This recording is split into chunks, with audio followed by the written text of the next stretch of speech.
Ferramentas para jornalismo investigativo. Quais as melhores ferramentas? Como utilizá-las? Como elas vêm sendo utilizadas? Tudo isso e mais um pouco vocês vão aprender nesse vídeo de hoje. Nós somos a CityVox, uma iniciativa de jornalismo cidadão, e o meu nome é Juliano Valverde.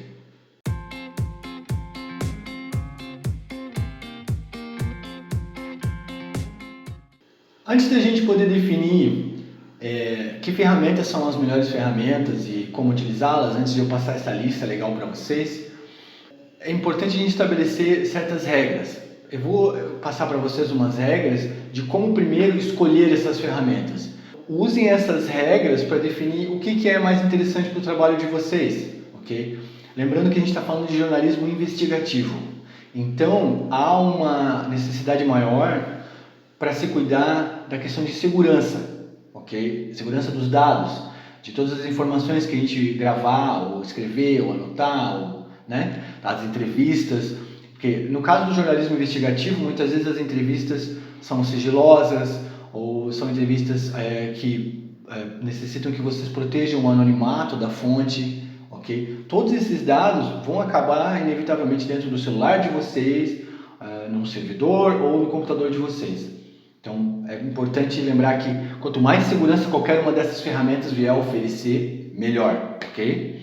As regras não são muito complicadas, né? Eu vou permitir que vocês visualizem elas também, não tem problema nenhum.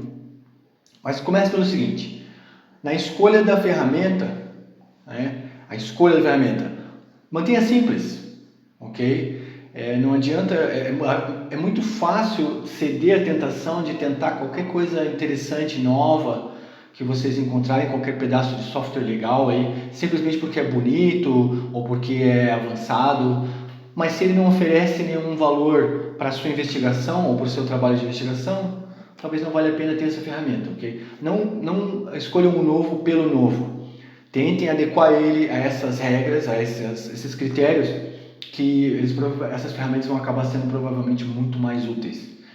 Tá? Procurem encontrar ferramentas que se encaixam melhor no fluxo de trabalho de vocês, no jornalismo investigativo, ok? Não adianta também escolher ferramentas que acabem atrapalhando o processo. Isso acontece às vezes, tem pessoas que focam demais em uma ferramenta, acham que aquela é a única ou a melhor e acabam atrapalhando o próprio fluxo de trabalho simplesmente porque não querem encontrar novas ferramentas, ok? Persista. Use aquela ferramenta mais vezes antes de determinar se ela vale a pena ou não para vocês, ok? Tem gente que usa um pouco da ferramenta, isso aqui não funciona, e aí já abandona, quando na verdade aquela ferramenta poderia ter feito uns 15 ou 20% do trabalho que ele precisava fazer e foi abandonada simplesmente porque a pessoa, não gostei de como ela é, como usar ela, a interface não é muito legal, todas essas coisas, né? Persista, use ela por alguns dias pelo menos, dentro do trabalho que você precisa fazer, antes de definir se vale a pena descartar por uma próxima ou não, ok? Então, escolha, persista e se aprofunde. Se aprofunde na ferramenta. Muitas pessoas utilizam essas ferramentas, utilizam uma ferramenta e usam basicamente 10% ou menos, às vezes, do que ela tem para oferecer. Leia o manual. Se há um tutorial disponível sobre a ferramenta, assista ele, ou leia ele, tente acompanhar usando a ferramenta, né? Porque não adianta a gente ter um mega software, às vezes pago, inclusive com uma licença, né? Se você vai usar só 10% ou menos daquilo que ele tem para oferecer, né? Aprofunde-se na ferramenta. Então, foque naquilo que funciona para você, para o seu workflow, que dê conta do trabalho e que seja principalmente seguro. Agora a gente vai dar uma olhada num quadro que eu encontrei que eu acho bastante útil para determinar os critérios que vocês devem empregar para definir que ferramentas utilizar. Nós chamamos esse quadro de o Storytelling Canvas. É um canvas é difícil de traduzir esse termo, mas as ferramentas para se contar uma história, ok? Então, ali nesse quadro vocês vão ver um grupo de critérios que se vocês seguirem, vocês vão acabar provavelmente escolhendo uma ferramenta útil, uma ferramenta crucial às vezes, tá? Então, a primeira parte é os elementos da história, né? O que você quer enfatizar na sua história? Sempre que a gente conta uma história, a gente já tem em mente mais ou menos, né? Aquilo, qual parte da história? É uma história onde a gente quer enfatizar o fator humano? É uma história onde a gente quer enfatizar uma deficiência institucional em alguma questão, né? Outra coisa que é interessante é se você vai fazer a história ser colocada num contexto maior e, né, para dar uma visão maior para aquela história, ou você vai focalizar ela em um ponto mais local, né? Essas coisas vocês têm que definir primeiro. Então, elementos da história. A segunda parte é o tempo. Quanto tempo vocês têm para produzir essa história? Você, né, o jornalista cidadão, ou a sua organização de jornalismo cidadão. Quanto tempo vocês determinaram para produzir essa história? É uma história que precisa ser pesquisada, estruturada e preparada e lançada naquela mesma semana, dali 2, 3 dias, ou é um trabalho maior, mais de ordem, mais parecido com um documentário, por exemplo, ou uma investigação que permita vocês trabalharem 6 meses, coletando informações primeiro para depois desenvolver essa história. E respondam isso. Quanto tempo vocês têm para produzir aquela história? Lembre-se que assim, esse quadro ele serve para vocês usarem em cada história que vocês forem produzir. Ou seja, eu estou dando para vocês um mapa de que ferramentas empregar para cada história específica. Vocês podem empregar ferramentas em algumas histórias que em outras não precise, ok? Isso é bom porque de repente vocês já ergueram lá o seu pequeno arsenal de ferramentas, mas não precisam empregar ele em todas as histórias o tempo todo. Vocês já filtram aí para tornar mais simples, ok? A outra questão, outro quadro, são as habilidades. De que habilidades você precisa? Né? Ou seja, habilidades vêm de pessoas, né? Então, quantas pessoas vão trabalhar nessa história? Você é uma pessoa só, 2, né? Uma equipe pequena, ou você tem uma equipe maior, com cada um fazendo uma coisa diferente, né? Habilidades com as quais você possa contar para empregar na história, ok? Ou, assim, muitos trabalhos são bastante colaborativos dentro de uma equipe ou dentro de uma organização. Outros dependem de menos pessoas. Nesse caso, o que talvez vocês queiram como ferramenta é alguma coisa que reúna várias funções, várias habilidades das quais vocês precisam num botão só ou 2. Você possa apertar e faça tudo. Por exemplo, eu quero poder publicar os meus vídeos em várias plataformas de mídia social de uma vez só, com o mesmo texto, com as mesmas tags. Eu quero escrever essas tags de uma vez só, né? Postar o vídeo uma vez só, as informações que eu quero sobre ele, e ter essa mesma informação, esse mesmo vídeo sendo exposto em várias plataformas ao mesmo tempo. Pode ser feito, tem que se pensar. Então é a questão das habilidades. Outro quadro é a plataforma. Em que plataforma vocês pretendem publicar? Vai ser num site? Vai ser feito para ser visto num celular? Ou ele é melhor no PC? Hoje em dia vocês vão encontrar ferramentas que permitem exibir o mesmo conteúdo com o mesmo nível de qualidade em qualquer plataforma, sem nenhuma alteração maior, sem muitos ajustes, né? Então, mas tenham em mente isso. Quem vai ler ou vai assistir a minha matéria no final? Vai ser alguém que está no trem, no ônibus e precisa olhar rapidinho no celular? É uma matéria feita para isso? Porque assim, tendo em mente que tipo de plataforma vocês pretendem publicar, isso ajuda muito na edição no final, ok? Que tipo de elementos visuais são mais interessantes, que tipo de matéria, até mesmo a forma como você escreve a matéria pode ser alterada pelo tipo de plataforma que vocês escolherem. O outro quadro é a interação. Muitas vezes vocês podem produzir conteúdo baseado primeiro na participação de usuários, na participação das pessoas, do público, ok? Um exemplo disso é uma pesquisa de opinião, é básico, né? Uma pesquisa de opinião onde vocês lançam, as pessoas participam dela e com esses resultados vocês conduzem a história, ou vocês acrescentam esses resultados para a história, ok? A gente tem muito essa mentalidade ainda, principalmente a maioria dos jornalistas tem essa mentalidade de transmissão, né? De produzir um conteúdo que é uma via única. Nós criamos eles e as pessoas leem eles. Vocês podem rever isso, vocês podem criar conteúdo que é extremamente interativo, que permite a participação do público. E isso ajuda muito porque, primeiro, constrói relacionamento com o público, que é extremamente importante. Mas, segundo, pode ajudar vocês, quando vocês estiverem naquela crise criativa, digamos assim, aquele bloqueio, né? O que mais eu posso colocar na minha história? O que mais eu posso acrescentar aqui? Que ângulos estão faltando? Que opiniões eu poderia usar? As pessoas, se vocês criarem uma estrutura onde elas possam participar com isso, elas vão fazer isso. E elas vão criar um conjunto de informações que pode vir a ser muito útil lá na frente. Outro quadro interessante é o preço, né? O custo, porque esse é um ponto bem delicado. A gente tem uma série de ferramentas, inclusive algumas das que eu tenho para mostrar para vocês hoje, são gratuitas. Algumas são, outras não. Vocês vão ter que pesar isso porque o jornalista cidadão ou a sua organização de jornalismo cidadão tem um orçamento para trabalhar. Então, verifiquem bem o que vale a pena, porque, na minha opinião, grande parte das ferramentas que realmente são boas, principalmente para jornalismo investigativo, são pagas.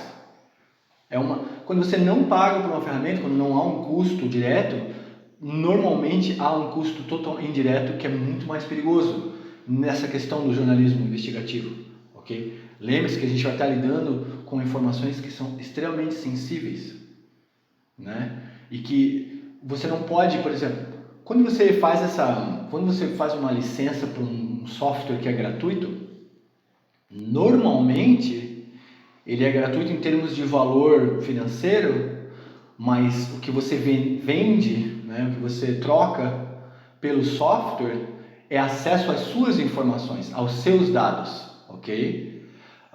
Por exemplo, hoje em dia a maioria dos websites, quando você entra, ele fala sobre cookies, ele monitora o seu comportamento, o comportamento daquele computador ou daquele celular dentro daquele site. Então, pensem bem, de repente vocês vão estar trabalhando numa história investigativa que exige uma sensibilidade extra no cuidado com a segurança dos dados. A última coisa que vocês vão querer numa situação dessas é que alguém possa estar monitorando o comportamento do PC, o comportamento do seu celular, o seu comportamento, né? Lembre-se que hoje em dia grande parte dos dispositivos pode ser rastreado por GPS, ok? Não é uma coisa muito boa quando a gente está lidando às vezes com fontes que são anônimas, fontes que estão em situações delicadas, né? Situações vulneráveis. Lembre-se que vocês não vão estar só expondo vocês a possíveis ataques, ok? Mas sim as informações das suas fontes. Há uma responsabilidade muito grande envolvida nisso. Então pesem isso na hora de escolher uma ferramenta. Vale a pena pagar uma anuidade para utilizar ela e ter essa segurança e de repente mais funções, né, garantidas por contrato? Ou tudo bem, eu estou lidando com outra coisa, eu posso arriscar um pouquinho né? Algumas ferramentas também são gratuitas e não fazem esse trabalho, não fazem esse processo de monitorar o usuário o tempo inteiro, nem nada assim. Elas são bem tranquilas de utilizar, ok? Como é que ela serve para atrair a atenção da audiência, né?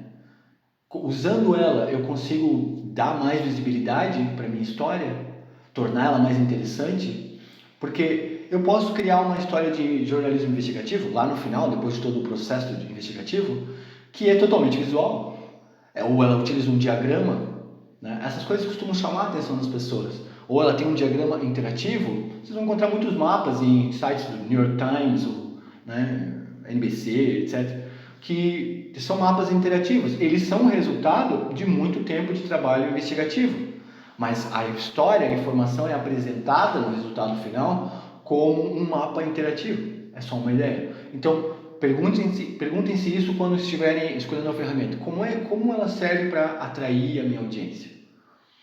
O outro quadro é como ela serve para aumentar o interesse. na história. Eu posso fazer um trabalho de jornalismo investigativo, por exemplo, sobre um cartel, ok? E passar muitos meses ou talvez um ano trabalhando, né, nessa história e no final resolver que a melhor forma de apresentar essa história é a escrita, com poucas fotografias. Eu não sei se essa seria a melhor forma de aumentar o interesse da minha audiência naquela história.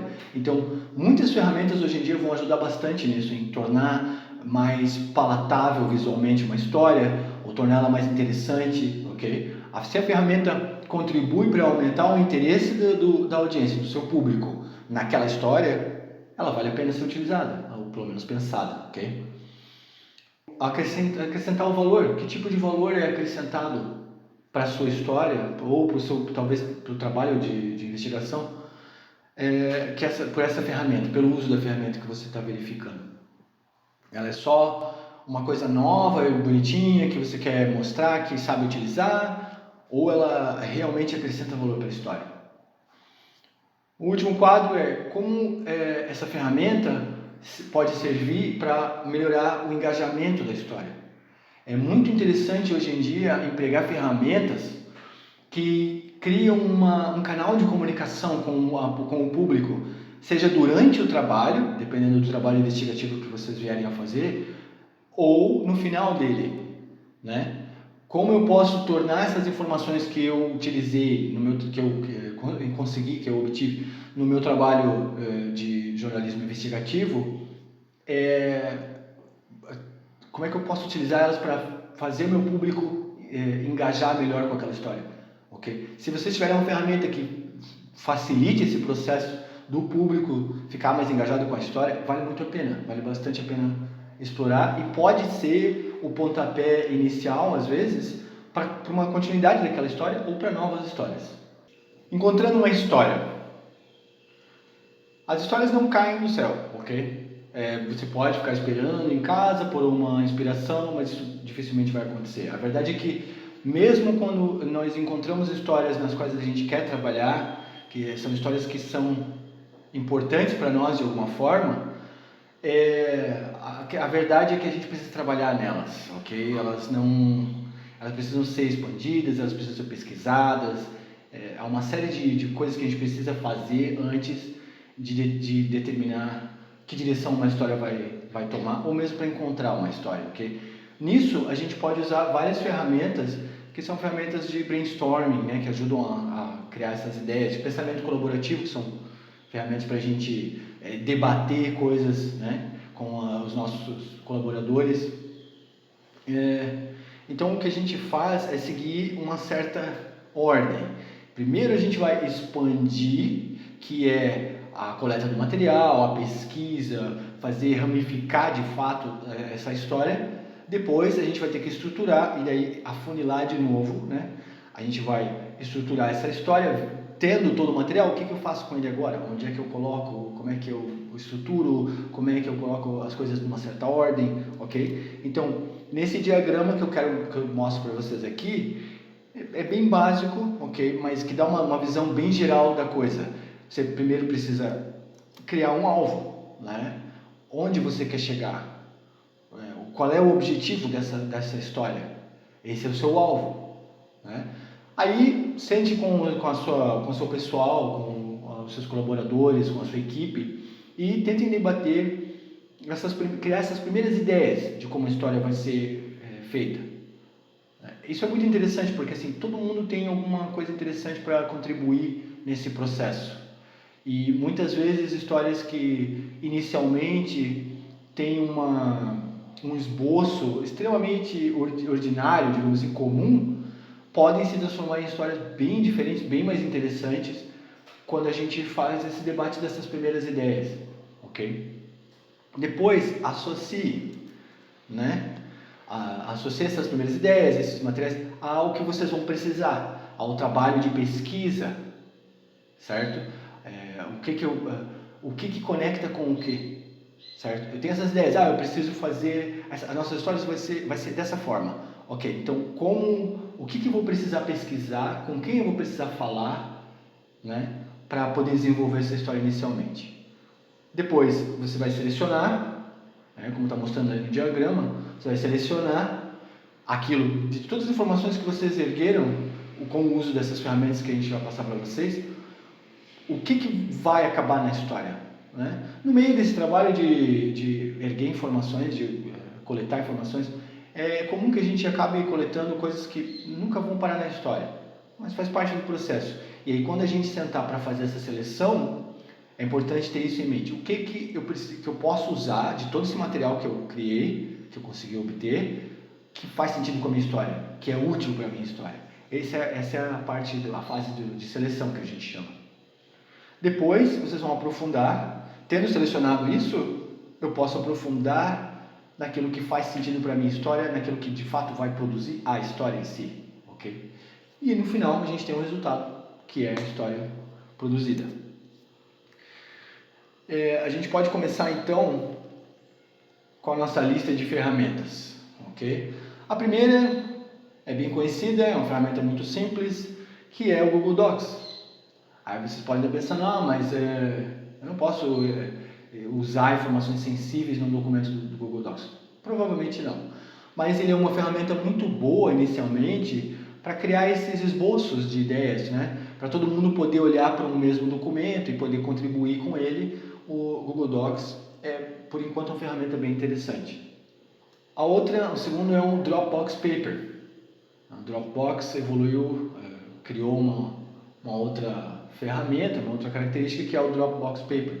É muito parecido com o Google Docs e também pode ser usado bem fácil por um grupo diferente de pessoas para olhar para o mesmo documento e colaborar num mesmo documento, okay? Ou para compartilhar arquivos, né, que a equipe precise para a história. O Dropbox Paper é uma boa ideia para isso. O Workflowy é uma das formas mais simples, porém extremamente eficientes, de trocar notas e organizar ideias. Ele oferece toda uma estrutura de tópicos e informações que podem ser expandidas ou colapsadas, né? É uma forma interessante de criar uma linha organizada, né? Temporal de informações, onde eu preciso saber o que vem aqui e depois, sabe, o que vem depois daquilo, o que vem depois, o que está contido no que. É interessante para organizar esse tipo de coisa. A quinta é o Xmind, é uma ferramenta de brainstorming, que a gente chama, e mind mapping. Se você não conhece o que é mind mapping, é uma forma de visualizar melhor ideias e conectar elas, né, num contexto. Eu particularmente acho bem interessante usar ferramentas mais visuais, ferramentas onde eu possa enxergar como ideias diferentes estão conectadas e as relações entre elas. Ele organiza a história de maneira visual, é muito útil quando as pessoas estão trabalhando nessas histórias e elas precisam de um jeito de registrar o resultado dessas discussões no mesmo assunto, no mesmo lugar, no mesmo mapa. Então, por exemplo, você fez o brainstorming sobre as primeiras ideias lá, né, com a sua equipe. Cada vez que vocês acharem uma ideia que é interessante utilizar, joguem no mapa, conectem elas umas com as outras. E você pode ter certeza que no final a compreensão geral da equipe sobre o que precisa ser feito para desenvolver a história é muito maior, muito melhor também, ok? Então, essas ferramentas, elas se enquadram no que a gente chama de encontrando uma história. Elas são boas para se encontrar uma história, ok? Eu vou prover umas outras para vocês que dão ainda mais profundidade para esse processo.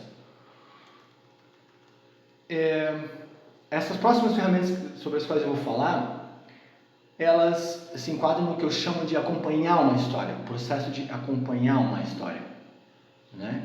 Porque assim, muitas vezes o seu trabalho investigativo, ele não ocorre num vácuo, né? Ele faz parte, ele já é a continuidade de uma história anterior. Uma boa forma de se entender aonde aquela história em que vocês vão participar se encontra é enxergar todo o processo antes, né, o processo que levou para chegar até ali. Em que parte da história vocês vão estar começando a investigação, ok? Então, uma delas é o Feedly. Muito tempo atrás, eu achei até que as pessoas nem utilizassem mais essa tecnologia, mas a verdade é que ela se propagou ainda mais, que é o RSS. Real Simple Syndication. É uma forma é um agregador de notícias, ok? Vocês podem observar que praticamente qualquer website hoje em dia, principalmente os que lidam com informações escritas, um número maior de informações escritas, sempre vai ter um RSS, um feed de RSS. Se você não souber utilizar, qualquer tutorialzinho na internet explica muito fácil. É basicamente, você tem o seu programinha, né, ou seu site que faz a agregação de RSS, você cria sua conta, cria o seu portfólio, sua coleção, e vai nos sites que você quer, clica com o botão direito em cima do ícone de RSS, copia o código, joga no programa e pronto. Dali em diante, para que ele serve? A ideia é, eu preciso ler 15 jornais todos os dias, eu preciso acompanhar a informação em 15 publicações diferentes, ou mais, todos os dias. Todos os dias eu preciso dar uma lidinha, e eu não quero ter que ler, abrir um por um, ler a matéria inteira, né? É um trabalho bem chato, leva bastante tempo. O que eu faço? Jogo o RSS nesse mesmo agregador e eu tenho um feed diário dos leads principais de todas as notícias naqueles sites. O Feedly é uma das ferramentas muito boas para isso. Vocês vão encontrar outras, eu recomendo o Feedly. Se vocês querem fazer esse trabalho exclusivamente no Twitter, a ferramenta que a gente recomenda é o TweetDeck. O TweetDeck faz exatamente isso. Ele permite que você crie um grupo com vários usuários diferentes e aí filtre, categorize, né? Por exemplo, você pode estar fazendo uma investigação que é sobre instituições financeiras. É muito interessante saber quem são as pessoas envolvidas nessas instituições, com quem elas conversam e o que tipo de informações elas trocam, ok? Eu estou sendo genérico, assim, meio geral, mas porque cada necessidade de investigação de vocês vai focar numa coisa diferente, num interesse diferente, ok? Eu só estou sendo geral assim para mostrar que essas ferramentas servem para qualquer um desses interesses que vocês queiram. Vocês só vão ter que filtrar de acordo com o foco de vocês e com o contexto da investigação de vocês em cada uma desses trabalhos, ok? Uma outra forma de se manter conectado e acompanhando a notícia, a informação, é criar alertas, sistemas que alertam, né, que te alertam quando vocês precisam, quando alguma informação relevante surge naquele ambiente digital, ok? Uma das ferramentas é o Mention. Ele acompanha palavras-chave, as tags, né, em tempo real. O Mention, ele é um serviço pago, ok? Vocês vão encontrar, eu vou inclusive citar aqui outras opções para esse tipo de serviço. Elas funcionam, mas elas não são tão boas porque elas não são tão rápidas. O Mention é para trabalhos onde eu preciso ficar ligado quando uma palavra-chave surgir em um determinado grupo ou um determinado ambiente, ok? Não só permite acompanhar e ser alertado toda vez que essas tags surgirem, como eu também posso organizar essas informações da forma que eu achar melhor. O equivalente do Mention gratuito seria o Google Alerts. Eu tenho e-mails, inclusive, que são dedicados só para Google Alerts com palavras-chave. Então, toda vez que alguma matéria em algum lugar que foi indexado pelo Google citar essas palavras-chave, eu recebo um e-mail. Né? E ele também faz um digest, que a gente chama, né? Para eu não ter que ficar lendo todo dia, mas acompanhando os meus alertas todos os dias, eu posso receber um compacto, um resumo toda semana de todas as informações relacionadas àquelas palavras-chave que foram publicadas naquela semana. Ok? Isso é muito interessante para enxergar um contexto maior. Outra ferramenta é muito interessante, principalmente porque a gente hoje em dia é simplesmente impossível conduzir uma investigação jornalística sem usar meios digitais, sem ter que acompanhar algum site ou sem ter que acompanhar o reflexo que certas informações causam num site. A gente precisa entender que a maioria desses websites, principalmente os mais importantes, passam por modificações, se não diárias, no mínimo semanais. Todas elas passam. Então, e aí acontece o seguinte: vamos supor que você verificou uma informação num mês, num website, e essa informação ela não era idônea, ela era uma mentira, ou ela era uma notícia falsa, uma informação falsa. No outro mês, o dono daquele site, os responsáveis por aquele site, vão lá e alteram aquela informação. Se você não tiver uma forma de tirar uma prova real, vai ser sempre a sua palavra contra a do publicador. Mas a questão é que hoje a gente sempre tem uma forma de tirar essa prova real. E uma ferramenta útil para isso é o versionista. O que o versionista faz é acompanhar qualquer modificação em qualquer website. E te dá um log, né? Te dá um registro de todas as modificações que foram feitas. Uma outra ferramenta que eu recomendo para isso é o Wayback Machine. O Wayback Machine, ele te dá como esse website se parecia há 20 anos atrás. E ele vai te mostrar porque ele tem guardado uma versão daquele website há 20 anos atrás, exatamente no dia em que você verificar. Eu quero saber, né, hoje, 20 anos atrás, como era esse website. Ele vai te mostrar. Isso é importante ter, porque aí a gente sempre tem, como eu falei, uma prova real do que foi publicado. E aí você pode confrontar, se necessário, com a tentativa de distorção de um site. A gente sempre falou que tal coisa é tal coisa. Não, mas peraí, aqui eu tenho uma versão em que vocês falavam outra coisa. Muito interessante isso, muito bom essa ferramenta. As próximas ferramentas que eu vou demonstrar para vocês tem a ver com o trabalho de pesquisa, ok? E a gente vai entrar em pormenores de que tipos de pesquisa eu estou falando. A primeira coisa que a gente precisa ter em mente, e isso eu vou reforçar sempre, ok? Se você está fazendo trabalho de jornalismo investigativo, eu nem me importo muito com o nível de profundidade, ou perigo, ou risco, né? Mas, por padrão, crie certos hábitos que vão proteger vocês, que vão proteger as suas informações, o seu trabalho de pesquisa. É muito importante, dependendo do tipo de investigação que a gente esteja fazendo, que ninguém saiba, ou nenhum servidor saiba, o que a gente está pesquisando. Alguns assuntos são tão delicados, são tão sensíveis, que há sempre pessoas monitorando essas informações. Então, eu vou passar para vocês algumas coisas que vocês podem fazer para manter esses dados, para manter esse trabalho seguro, né? A primeira coisa que vocês precisam ter em mente é que praticamente todos os browsers, todos os navegadores, eles têm uma função de navegação privada. Usem sempre essa função. Como a gente pensa, né? O Google pode não ser a ferramenta mais segura de busca. Na minha opinião, certamente não é, mas ele também dá essas opções de navegar com segurança, navegar sem ser sem armazenar nada. Porque o que o site faz? Ele armazena as páginas que você visita, ele cria um histórico, né, de busca, ele guarda informações de preenchimento, né, a gente chama de autofill, auto-preenchimento. Desativem tudo isso. Nunca aceitem cookies, nunca façam nada. Quando vocês estiverem no trabalho de pesquisa, numa função investigativa, nunca façam nada que permita que alguém ou alguma instituição monitore o seu comportamento na internet, ok? Nada, absolutamente nada. Quanto mais anônimo você puder ser no seu trabalho de pesquisa, melhor, mais seguro você vai estar. Então, além de poder fazer isso, se você de repente só tem navegadores comuns, né? Internet Explorer, Microsoft Edge, Mozilla Firefox, Google Chrome, etc., use sempre a função de navegação anônima.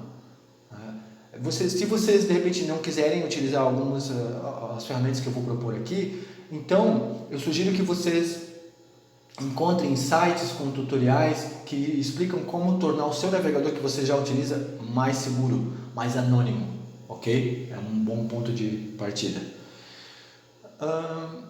Se vocês estiverem, por exemplo, numa situação em que vocês precisam navegar, precisam pesquisar, mas vocês estão longe dos seus dispositivos, vocês não têm um celular, eu vou precisar usar uma máquina pública, PC público, há também certas medidas que vocês podem adotar, ou ferramentas que vocês podem utilizar, que resolvem isso. E são basicamente os proxies, né? Você navegar a partir de uma página para os lugares para onde você quer navegar, sem ser rastreado, sem que o seu comportamento seja acompanhado. Nesse caso, uma ferramenta que eu recomendo, e isso é online, né? É uma página, na verdade, chama Start Page. O Start Page oferece justamente isso. Eu quero fazer busca, mas quero me manter anônimo. Ele te dá essa oportunidade. Ele não... Inclusive, assim, no caso do Android, o DuckDuckGo tem a sua própria ferramenta. Ele é o seu próprio navegador. Você pode baixar o navegador no Play Store. No PC, o DuckDuckGo é um site. Eu recomendo bastante, ele é bem menos enviesado, sofre bem menos influência do algoritmo, embora não seja 100% seguro. Mas o ideal, então, é ir no Start Page pelo DuckDuckGo, se você está usando Android, né? É uma boa ideia. Ele não rastreia endereço de IP, não verifica nem instala cookies e não armazena o teu histórico de buscas. Bem importante. Agora, quando o assunto for o seu computador, a sua ferramenta de pesquisa ou o seu celular, o que eu recomendo bastante é usar o Tor. Vocês vão encontrar pela internet vários tutoriais bem mais aprofundados sobre como funciona o Tor, mas é basicamente uma rede de camadas diferentes, ok? Que permite ocultar o seu endereço utilizando uma rede de múltiplos IPs ao redor do mundo, onde o seu IP nunca é fixo, ele está sempre mudando e pode mudar quando você quiser. Ele mantém você bem mais seguro, não tem como... Muito mais difícil de rastrear. Eu acredito que não exista nenhuma forma até agora, a não ser instituições de investigação criminalista e coisas assim, maiores. Acho que talvez elas sejam capazes de rastrear se realmente quiserem, mas desestimula bastante o rastreamento utilizar o Tor. Recomendo bastante essa ferramenta para trabalho investigativo. Acho até que deveria se tornar o padrão. Eu vou começar uma investigação, então nada parte do meu PC com o conhecimento da rede. Tudo já parte anônimo e seguro, ok? O próximo grupo que eu vou passar para vocês são ferramentas para pesquisar pessoas, ok? Muitas dessas ferramentas, elas foram originalmente criadas como ferramentas de marketing. GraphTips é uma delas. A ideia é, quando você tem um nome de usuário, o seu nome de usuário, depois da sua barra lá no Facebook, é o nome de usuário que é exibido para você, que é dono daquela conta. Mas o Facebook, internamente, tem um código correspondente com aquele nome de usuário. Essa ferramenta do GraphTips faz exatamente isso. Ela permite que você insira um nome de usuário de Facebook, obtenha o código relacionado e possa extrair mais informações baseadas em todas as vezes que esse código ocorre no Facebook. Ou seja, onde ele comentou, os seus posts, as conversas, não as conversas privadas, claro, mas todos os locais públicos onde esse código aparece são demonstrados no GraphTips. Ele também é muito útil para cruzar essas informações. Uma outra ferramenta chama-se Mention Map.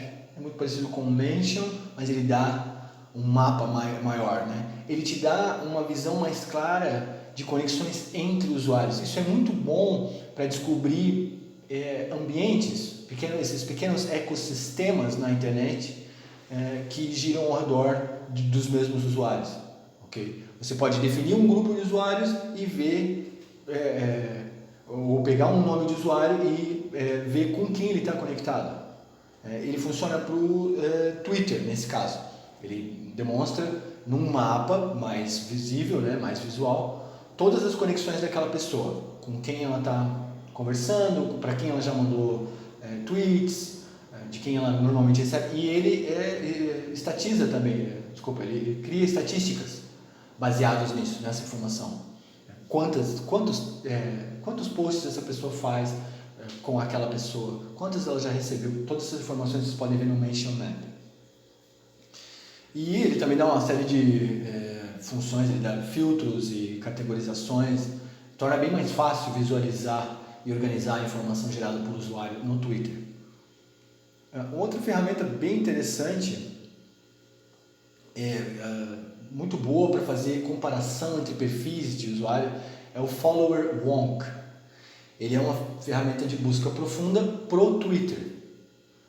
Ele é muito bom para estabelecer a sequência de quem segue quem. com quem eles estão conversando, sobre o que mais. Porque assim, se eu olhar 3 ou 4 conversas entre 3 ou 4 usuários, a ideia que eu vou ter é muito mais limitada sobre que tipo de relacionamento essas pessoas têm, do que se eu puder enxergar 1 ano ou 2 anos de informação de uma forma mais visual, como se fosse um mapa, ok? E se eu puder filtrar também, né? Imagina o seguinte, imagina que essa ferramenta, o Follower Wonk, eu considero uma ferramenta muito boa para encontrar uma história, inclusive. É uma ferramenta de pesquisa de pessoas, mas pode ser usada para criar uma história. Talvez até acidentalmente, no esforço de investigação de vocês venham a se deparar com essa hipótese, com essa ideia de que você vai estar acompanhando uma pessoa e dependendo do tipo de conversa que eles estão tendo, você vai ter ideia para uma nova história, às vezes até um furo de reportagem. Uma ideia muito boa para uma investigação. Imagina o seguinte, você tem uma pessoa, uma celebridade, um político, todas essas pessoas famosas, elas têm uma presença digital, uma presença online hoje em dia. Imagina o seguinte, que nesse esforço de verificar e acompanhar o que essas pessoas estão falando, essa pessoa famosa tem um seguidor com quem ela conversou ou conversa que tem só 30 seguidores. Peraí, por quê? Qual é o interesse, né? Por que essa pessoa que é famosa ou que é bem conhecida tem essa conexão com essa pessoa menos conhecida? E essa pessoa com quem ela tem? Entende? Vocês conseguem criar uma cadeia de informações bem interessantes baseadas utilizando o Follower Wonk. Uma outra ferramenta que a gente sugere chama-se Bond. O Bond ele é uma forma de se manter atualizado sobre os seus contatos. Ele faz exatamente só isso. Ele é muito utilizado, por exemplo, para quando ele serve para manter uma agenda, digamos, das pessoas com quem vocês entraram em contato. Ele é muito importante no trabalho de jornalismo investigativo, porque esse é um trabalho que exige vocês estarem em contato com certas pessoas, com certas fontes, constantemente. Mas muitas vezes vocês vão ter conversado com alguém essa semana e, por causa do trabalho, na próxima semana vocês esqueceram que vocês tinham que ligar para essa pessoa. O Bond faz esse trabalho muito bem, mantém você mais atento às conversas que você está mantendo, ao agendamento de ligações, contatos futuros que vocês precisam fazer. O Bond é bem interessante para isso. Essa próxima ferramenta que eu vou passar para vocês, ela é um pouco... Algumas pessoas acreditam que ela seja um pouco esotérica. Porque o que ela faz, e eu acho muito interessante, é um algoritmo bem escrito. O nome da ferramenta é Crystal. Cristal. O que ela faz é analisar a escrita das pessoas e criar um perfil de personalidade baseado nisso. Ok? É muito interessante. Vai um pouco além do que as pessoas chamariam de esotérico, né? Há um fator bem científico envolvido e quanto mais informações vocês permitirem que a ferramenta analise, melhor costuma ser o perfil que ela constrói. Além disso, além de criar esse perfil, o Crystal ele sugere estratégias de como lidar com essa pessoa. Palavras-chave que você pode empregar, dependendo de que tipo de relacionamento você tiver com essa pessoa. Eu preciso influenciar essa pessoa, eu preciso persuadir essa pessoa, eu preciso fazer com que ela me dê informações que eu preciso, que eu necessito para o meu trabalho. Tudo isso é sugerido pelo Crystal.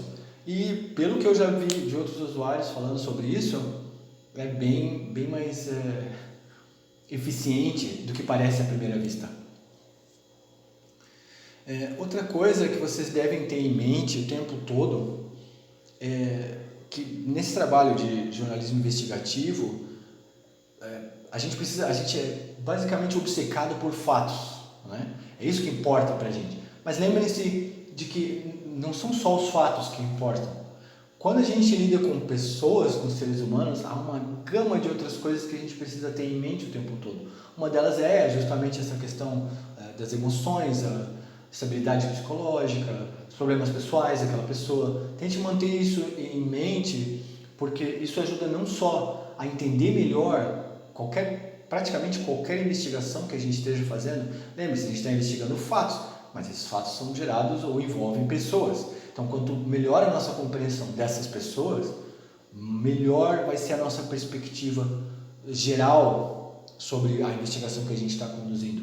Tentem se ater a isso, ok? Umas outras ferramentas que eu quero passar para vocês, ainda sobre a investigação, são ferramentas para lidar com documentos, ok? Porque assim, uma coisa é o seu jornalismo investigativo sozinho, de uma questão local, né, que não tem de repente uma conexão maior com o contexto, ou uma investigação de ordem financeira de uma instituição pequena, a quantidade de documentos com as quais vocês vão lidar, e eu estou falando provavelmente de documentos digitais, né? Mas a quantidade costuma ser muito pequena, então grande parte das ferramentas que vocês já têm dão conta tranquilamente, mas em alguns casos isso não é possível.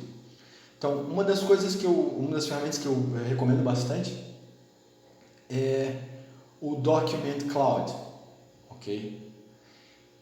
Essa ferramenta ela é muito boa para quando você está fazendo uma investigação que envolve que você leia documentos, ou às vezes até matérias jornalísticas antigas, papers científicos, publicações acadêmicas, porque o que ela faz é o seguinte: no momento que você faz o upload do seu documento que você está investigando para o Document Cloud, o que ele faz é rodar esse documento para uma rede de roteadores relacionadas a uma iniciativa que eles chamam de Open Calais, da Thomson Reuters. Então, esse conjunto de roteadores, de servidores, o que ele faz é pegar todas as informações daquele documento que você submeteu e conectar todas as palavras que ele encontrar, palavras-chave que ele encontrar nesse documento, com outros bancos de dados que vão dar mais informações sobre cada uma daquelas coisas.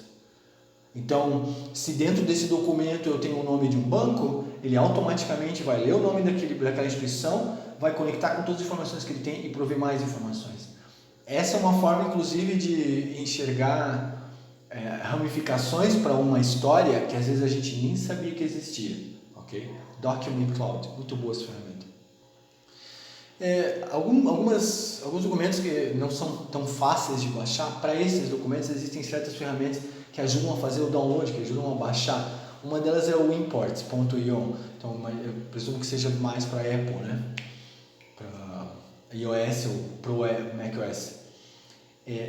O import, vocês vão encontrar outras ferramentas parecidas com isso, o que a gente chama de scrubbers.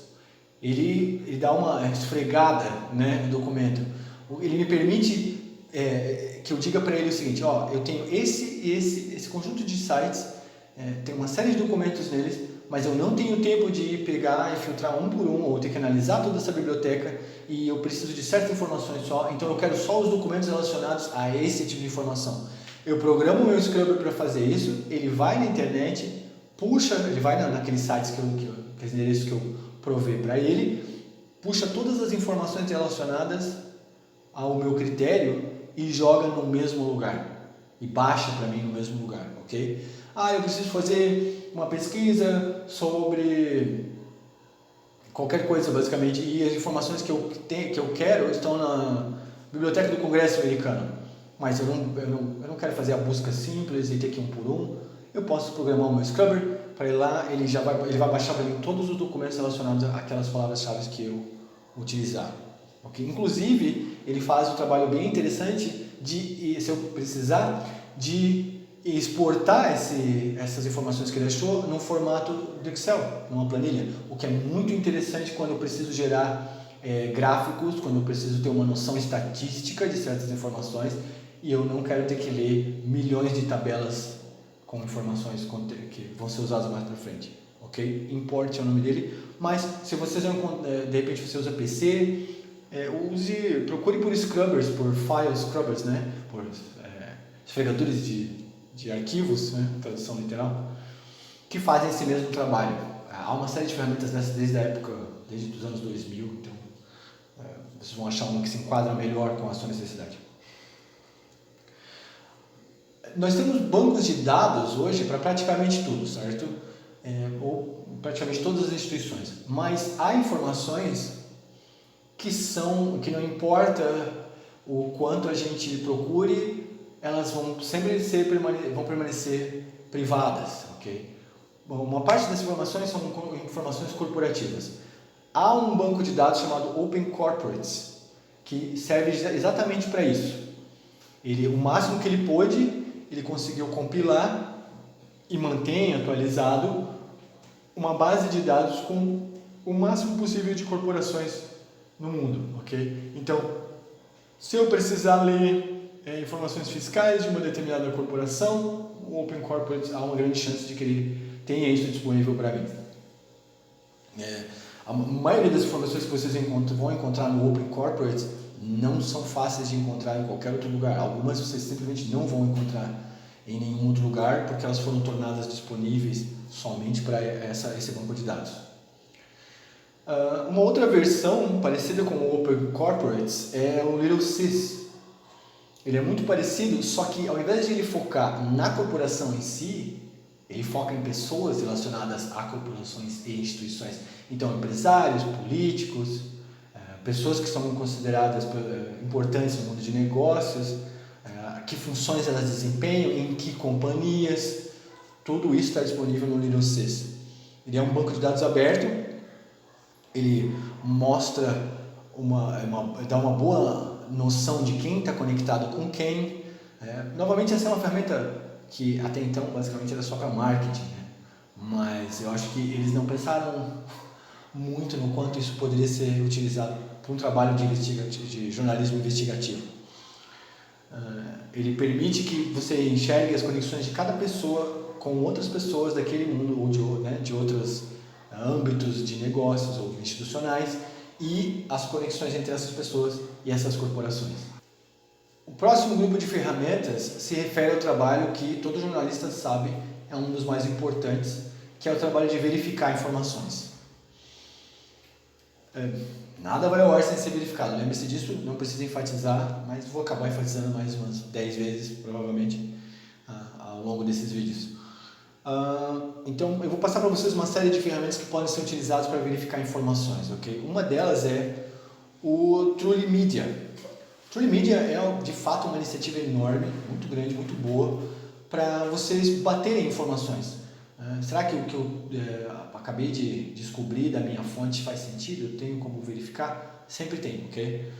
Mas eu recomendo o Truly Media principalmente quando você está na dúvida se uma informação que já foi publicada por um meio jornalístico é fake news ou qual o nível de profundidade dessa informação, até onde ela pode de fato ser verificada, ok? O Truly Media é uma forma muito legal para encontrar, para organizar e verificar conteúdo, principalmente vindo de mídia social, que é onde a maior proliferação de fake news ocorre, né? A outra ferramenta é uma que nós já mencionamos num vídeo anterior e vou sempre recomendar porque eu acho ela ótima, é o TinEye, né? O olho de lata. O TinEye, ele trabalha com busca reversa de imagens. Ele é excelente quando eu quero averiguar a veracidade de um perfil. Existe uma série de perfis falsos em mídias sociais, principalmente no Facebook. Então, a primeira medida que eu posso adotar para determinar se aquilo é real ou não é buscar por duplicadas, duplicações dessas mesmas fotografias, outras cópias dessas mesmas fotografias pela internet. Porque se eu estou lidando com uma pessoa real, de preferência uma pessoa que não é muito famosa, as chances de eu ter cópias dessas fotos dessa mesma pessoa pela internet são pequenas. Quando eu encontro um perfil que eu tenho alguma suspeita, eu rodo o TinEye nele e ele vai o que o TinEye faz? Ele busca pela internet todas as instâncias daquela fotografia e inclusive ele encontra fotografias que são bem parecidas com aquela, às vezes, com variações pequenas. E aí, se houve alguma alteração pequena na fotografia, ele acaba incluindo no resultado da busca dele. Além disso, eu consigo saber quando aquela foto entrou no ar pela primeira vez, ok? E por onde? Quem botou ela no ar primeiro? Muito bom para averiguar e atestar a legitimidade de fotografias.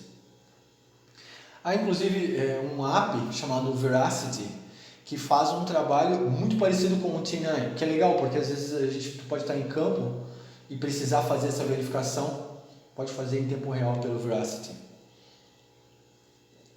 Outra ferramenta muito boa, muito interessante, nesse caso daí para verificar, para trabalhar com vídeos, né, quando a gente está verificando a veracidade de um vídeo, que é o Data Viewer do YouTube. O YouTube Data Viewer, ele é uma ferramenta para isso. Eu consigo saber quem fez o upload, quando ele fez. É uma forma de definir se um vídeo é original ou não. É aquela prova real que a gente precisa. Principalmente quando é um vídeo que ganha muita atenção. De repente o vídeo ganha uma atenção enorme pelos motivos errados, ou ele é utilizado como uma peça de propaganda ou uma peça de fake news para promover alguma ideia. É muito interessante eu pegar esse vídeo e poder determinar quem primeiro botou ele no ar e quando, ok? É o Google Maps, né? O Google Maps é muito bom para eu fazer essa verificação.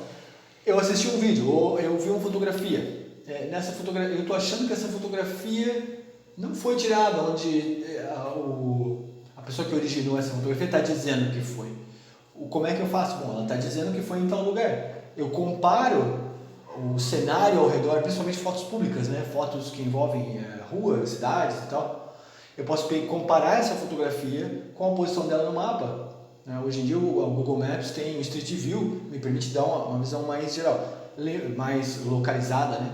De qualquer ponto no mundo. Então, só lembrando que assim, muitas vezes as fotografias daquela região não são atualizadas, então pode haver uma certa disparidade. Ainda assim, o Google Maps é a primeira forma de eu pelo menos poder verificar que uma foto ou um vídeo foi produzido no lugar onde se diz que foi produzido, ok? A última ferramenta desse grupo de verificando é o First Draft. Ele é um suporte basicamente, ele é uma rede de verificação, ele tem uma série de dicas, uma série de ferramentas, cheio de recomendações, eles ajudam muito para verificar imagens, vídeos, documentos, uma série de coisas. Ok, para finalizar nesse grupo de ferramentas, nesse vídeo sobre essas ferramentas investigativas, eu quero finalizar usando o grupo falando sobre privacidade e segurança. Nesse caso eu estou falando de vocês, do jornalista que está envolvido na investigação, de como vocês se mantêm protegidos. E é essencial que vocês façam isso, porque dependendo do tipo de assunto sobre o qual vocês estiverem investigando, ou das pessoas envolvidas, a gente precisa lembrar que há um risco bem grande envolvido tanto para vocês quanto para suas fontes. Então, tudo que vocês puderem fazer para se proteger eletronicamente é válido, é legítimo e é bem-vindo. Se tiverem que pagar para isso, tudo bem. Se tiver dentro do seu orçamento, melhor ainda, ok? Antes de mais nada, eu quero dizer para vocês que assim, nenhuma dessas ferramentas que eu vou passar para vocês é 100% segura. Eu não tenho como atestar sobre a segurança total delas. Acredito que nenhuma ferramenta em lugar nenhum do mundo seja 100% segura o tempo todo. Mas elas são ferramentas muito utilizadas por jornalistas investigativos no mundo todo hoje em dia. Vocês podem usar o Mail Envelope, envelope mais mail envelope. Ele é uma extensão de navegador, você pode baixar e instalar, que serve para criptografar webmails, ok? Você vai estar, é mais uma dessas ferramentas para se usar em campo quando a gente está por alguma razão não podendo ter acesso aos nossos próprios dispositivos. Se eu preciso usar uma máquina pública, no PC público, e eu quero mais uma camada de proteção, porque eu não quero que os meus e-mails, meus webmails sejam lidos lá, eu posso utilizar o Mail Envelope, é muito bom. Tudo que envolve criptografar, criar essa camada de criptografia, traz sempre uma segurança maior para a nossa comunicação. Ok, outra ferramenta é o Signal, que ele serve para criptografar mensagens, né? Ele tem umas alternativas que são o Chat Secure e o SpiderOak Cloak, fazem basicamente o mesmo serviço. Basicamente para isso, mensagens e chamadas criptografadas. Áudio também pode ser criptografado, né? Porque tudo é digital, são dados hoje em dia, então se for interceptado no caminho, na região, quem quer que intercepte não tem a chave para descriptografar, não pode ouvir nem ler o conteúdo. Outra ferramenta bem interessante é o Mattermost. Ele é uma versão na nuvem do Slack. Para quem conhece o Slack, basicamente isso. Ele é uma nuvem criptografada, ok? Ele é muito bom para quando vocês, o seu grupo, a sua organização, a sua equipe, precisar de um lugar onde todo mundo possa jogar os seus arquivos e ficar tranquilo porque é totalmente criptografado, né? O Mattermost é o ideal para isso. Outra ferramenta é o Lookout. Ele é um sistema de segurança móvel, né? Ele serve para o celular, serve para, se não me engano, ele tem uma versão para PC também, mas a ideia dele é proteger o celular, manter o serviço de segurança e proteção contra roubo, né, num único aplicativo. Lembre-se, há trabalho de jornalismo investigativo que exige estar em situações ou lugares extremamente hostis, então nunca se sabe quando pode acontecer de um jornalista perder o seu celular, ou ter o seu celular roubado, ou ter ele confiscado por autoridades ou algo assim. É bom vocês terem todas essas ferramentas para proteger as informações que estão dentro dele, ok? E, em alguns casos, até poder recuperar o aparelho. Ele permite, o Lookout, ele permite que a gente tenha uma visão melhor, mais clara, do nível de segurança do nosso celular.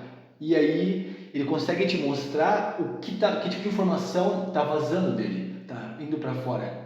Okay? Que tipo de informação, e te mostra justamente os buracos que precisam ser preenchidos para manter aquilo seguro novamente, ou as medidas que a gente precisa adotar para manter a informação desse celular mais segura. Inclusive ele vai mostrar que sites ou que servidores estão rastreando aquele celular. Assim eu consigo saber se eu sem querer deixei que algum cookie fosse instalado durante a navegação, ou eu tenho algum site rastreando o meu aparelho, seja o GPS, ou seja verificando o comportamento dele, fazendo o que a gente chama de data mining no meu celular. Bem interessante essa ferramenta, recomendo que usem por padrão, ok? Lookout. A questão de proteção de dados mesmo, aquela proteção antiviral, digamos, né, para computadores, para celulares, a gente tem o Spybot, que é uma ferramenta interessante. Se vocês encontrarem outras, esse é um campo em que, antivírus é um campo em que as melhores soluções normalmente são pagas, as mais eficientes, né? Mas protejam, porque a gente está muito acostumado, né, a ter um antivírus no PC, mas algumas pessoas usam o celular e não entendem que, na verdade, o celular, o ambiente Android, é muito mais vulnerável do que o ambiente operacional de PCs, né? Windows, Linux, o que quer que seja. Então, sempre tem alguma ferramenta que detecte malware, que detecte spyware instalado no seu celular. No seu PC, sempre interessante. Agora, se você quiser ter uma noção, se você quiser se aprofundar um pouco mais nessa questão da segurança, eu recomendo usar o Salama. O que ele faz é justamente isso, ele te dá uma ferramenta, uma biblioteca de ferramentas, que são todas elas direcionadas à segurança. Okay? Inclusive ele consegue organizar, ele consegue verificar não só a segurança, ele não é como uma ferramenta só para o seu PC. Ele consegue analisar, se vocês derem os dados da sua organização para eles, né, mostrarem, tal, essa aqui é a nossa organização, essas são as nossas possíveis vulnerabilidades, e demonstrar. Eles analisam a situação de segurança da sua organização, a presença dela online, e criam estratégias para como manter essa organização mais segura.